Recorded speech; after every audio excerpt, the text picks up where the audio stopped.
Hi guys and welcome back. So today we open door number 2 in our self-working advent calendar of 2023, where I drop a video of a new, easy but powerful card trick every day all the way till Christmas. So you can pick your favorites to perform and amaze and entertain your family and friends during the Christmas celebrations or be the life of the New Year's party. So I'll show you the performance on one day and the tutorial on the next, except from the 25th, Christmas Day, where I will show you both in one video. So this means 13 world-class tricks in total. And today I will be showing you the tutorial for yesterday's trick. So make sure to go back and watch that trick if you haven't, and then come back and watch this tutorial. It's important that you watch the performance first, so you get the kind of context for this.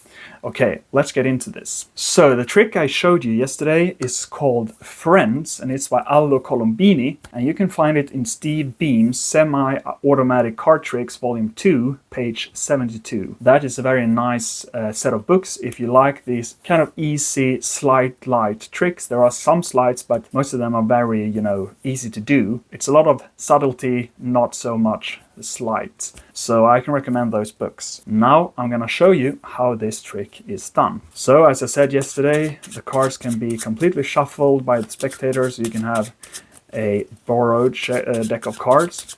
Now here's what you're going to do, and you're not going to show them what you're doing, but you're going to go through the cards and you're going to go and find the first pair where you have a red-black pair. So we have a red-black right here, and I'm going to take out 10 of these pairs, so we have 20 cards in total. A little gag you can do is before ask them to name a number between 19 and 21, and they will say 20, of course. So we're going to take out this first pair, we're going to just place it on the table, and we're going to go to the next pair of red-black.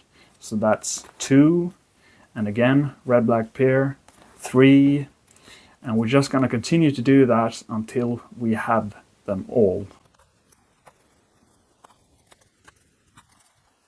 Okay, so that's 10 pairs, that's 20 cards in total, and what we have now is 20 cards alternated red-black, red-black, red-black, all the way through, okay?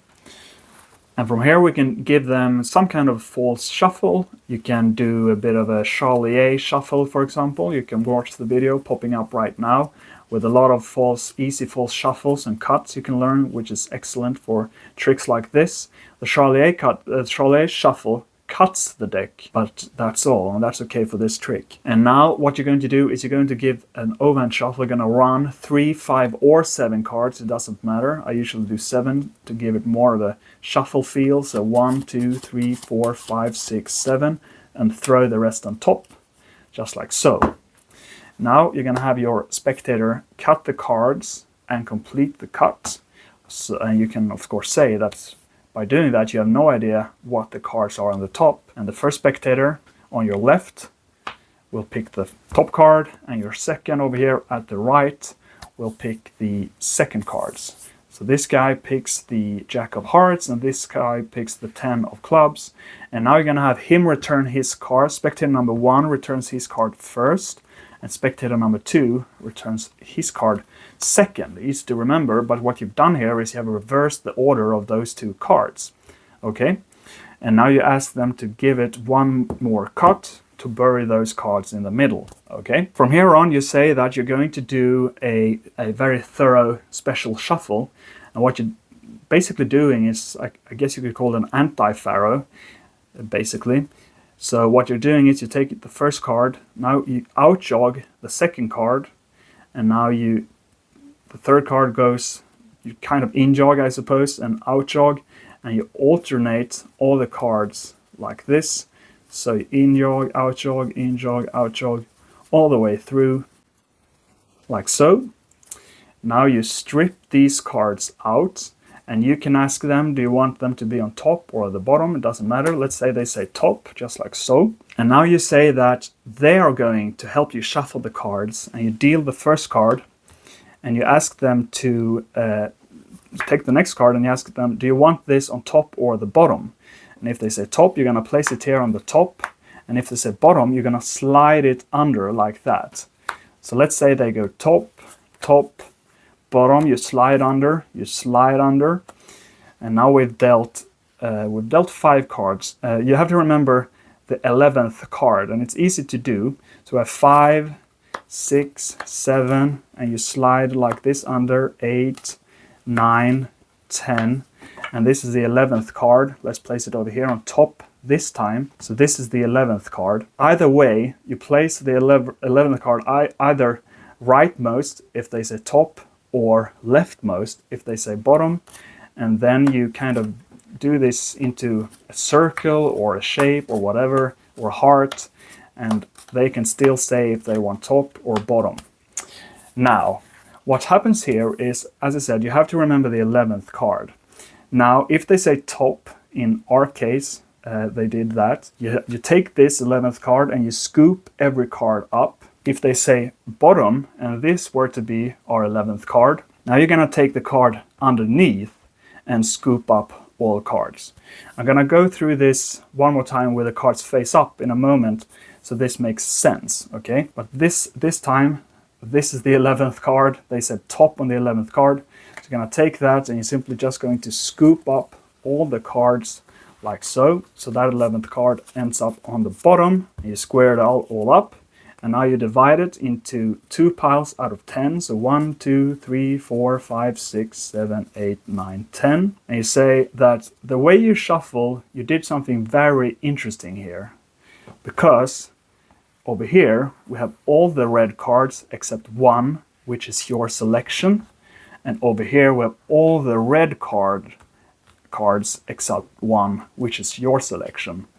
And that is pretty mind-blowing. Now I'm gonna do that last sequence one more time, just to and face up, so you can follow along and see what's going on, basically. Okay, so now we're at the point where we've done that anti-faro kind of thing, and it's up to them to say top or bottom and kind of shuffle the cards.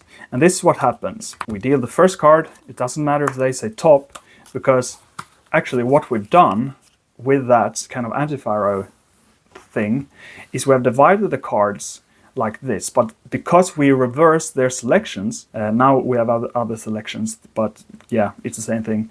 Because we reverse them, we're gonna end up with a part where all the cards are red except one. That is there's one of their selections, and black, and that is their selection. So that is one red card in that black kind of section. Okay, so what we do here is it doesn't matter if they say top or bottom, because all these cards are going to be red cards, except from the selection. So that's 7 cards, 8, 9, 10, and here comes the 11th card. And as I said, again, in this case, the 11th card is the top card, and also the rightmost card, okay? And then continue, it doesn't matter, as I said, and now they're all going to be black except from one, which is the other selection, just like that. And in this case, when the 11th card is the top and the rightmost, you take that and you scoop everything up, just like so. And now, when you divide these cards, as I said, it's going to be all red with their selection and all black with their selection. Now let's look at this one more time to see what happens if the 11th card is placed on the bottom or on the leftmost side, okay? Okay, so we're again at the point where we've done the anti-faro, which divides the cards. As I said, we have new selections now, but those are the selections. And this is what happens when it ends up over here, the 11th card, okay? So 1, 2, 3, let's just do this randomly, 4, 5, 6, their selection, 7, 8, 9, 10, 11. Now the 11th card is the first red card, okay? In this case, and we continue just like this, top, top, top, bottom, bottom, selection, bottom, top, yeah, okay? Now, in the book, they say that you should take the 11th card either way, no matter if it's over here or over here. But if you were to take this card and then scoop it up, now you would have, that wouldn't work. So instead you have to take the card underneath, as I said, or to the right or below this card. Okay, you get the point. Okay, and use that card instead to scoop everything up.